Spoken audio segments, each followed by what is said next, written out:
noite a todos. Sejam muito bem-vindos a mais uma noite de preces e vibrações do TCR Canto de Interlagos.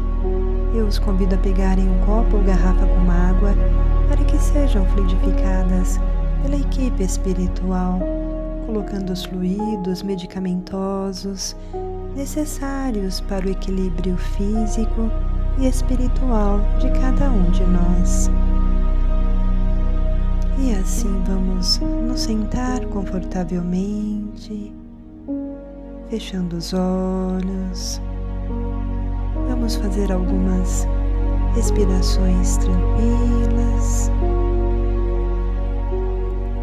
nos desapegando das nossas preocupações, dos nossos anseios, e vamos serenando as nossas mentes, tranquilizando os nossos pensamentos, e vamos entrando em sintonia com a espiritualidade maior.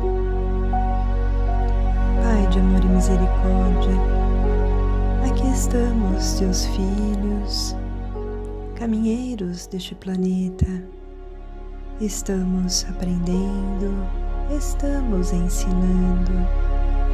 Ajuda-nos, Pai, a sermos felizes e que tenhamos pensamentos dignos e amorosos. Ajuda-nos, ó Pai, a entender as nossas dores para que possamos superá-las. E permita, Pai querido, que os bons espíritos se acerquem de nós, trazendo o bálsamo, o amparo, a coragem que estamos necessitados.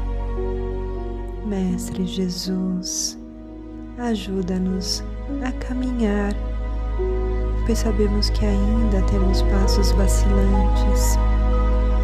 Que possamos, Mestre, compreender os seus ensinamentos e colocá-los em nosso coração, praticando-os no nosso dia a dia.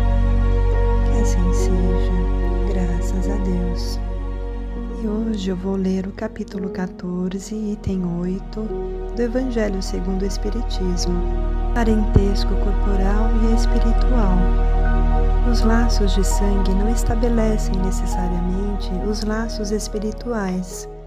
O corpo procede do corpo, mas o espírito não procede do espírito, porque este existia antes da formação do corpo. O Pai não gera o espírito do Filho, fornece-lhe apenas o envoltório corporal, mas deve ajudar seu desenvolvimento intelectual e moral para o fazer progredir.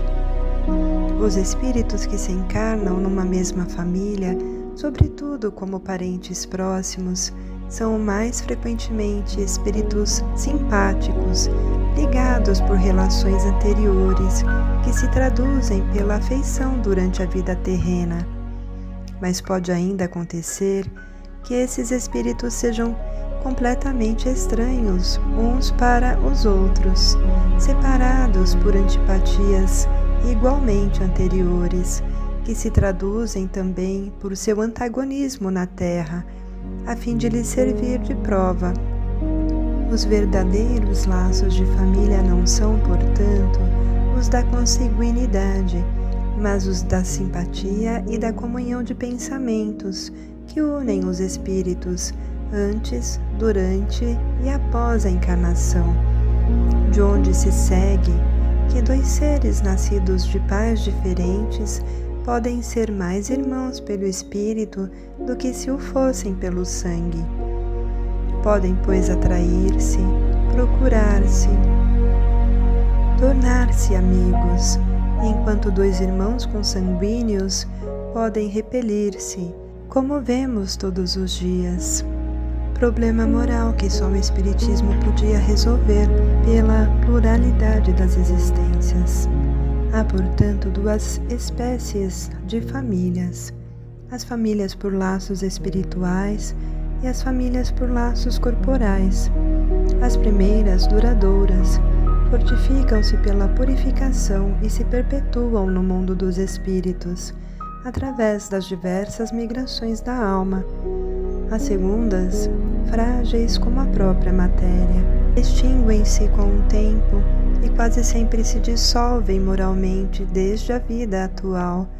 Foi o que Jesus quis fazer compreender, dizendo aos discípulos: Eis minha mãe e meus irmãos, ou seja, a minha família pelos laços espirituais, pois quem quer que faça a vontade de meu Pai, que estás nos céus, é meu irmão, minha irmã e minha mãe.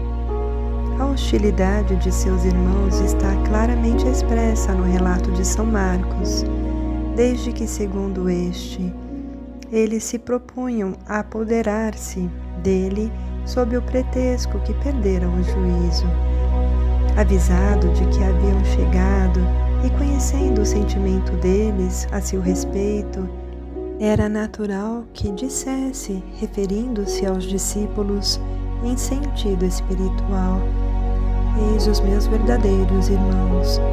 Sua mãe os acompanhava e Jesus generalizou o ensino, o que absolutamente não implica que ele pretendesse que sua mãe, segundo um sangue, nada lhe fosse segundo o espírito, só merecendo a sua indiferença.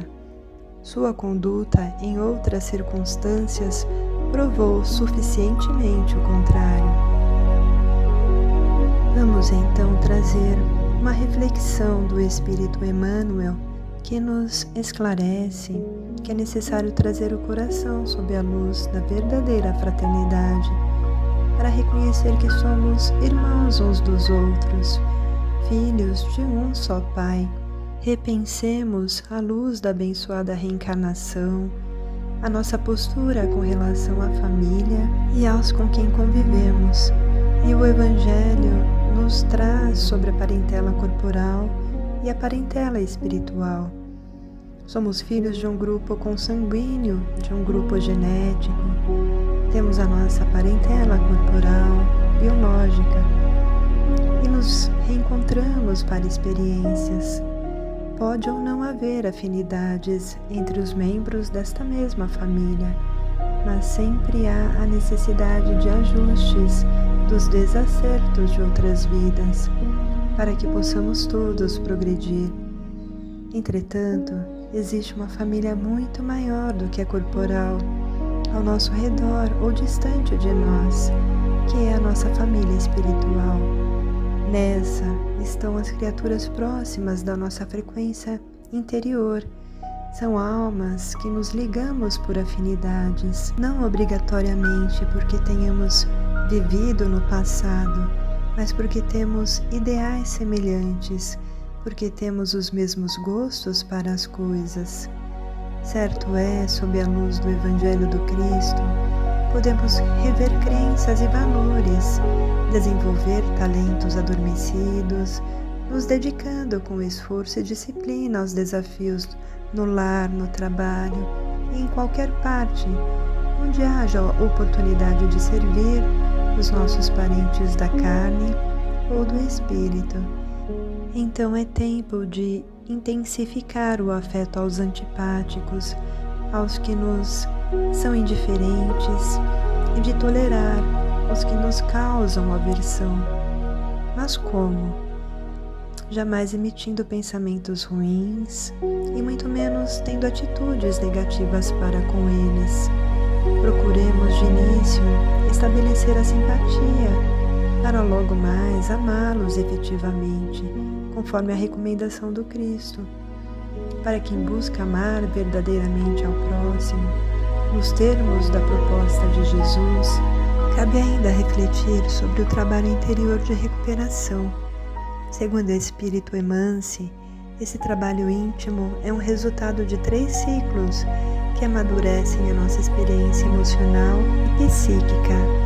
O primeiro seria o autoconhecimento, o segundo, a autotransformação, e o terceiro, o autoamor. E a sugestão é começar o quanto antes a cuidar do enfermo que está dentro de cada um de nós, promovendo-nos a condição de saudáveis filhos de Deus. Buscar na reflexão conhecer e enfrentar o nosso sombrio. Orar pedindo coragem para nos desfazer de velhas ilusões. Nos afastar das mágoas, das culpas e dos medos paralisantes, abrindo portas para o novo, para a fraternidade, para a compaixão e para a caridade, fé e equilíbrio em todas as direções.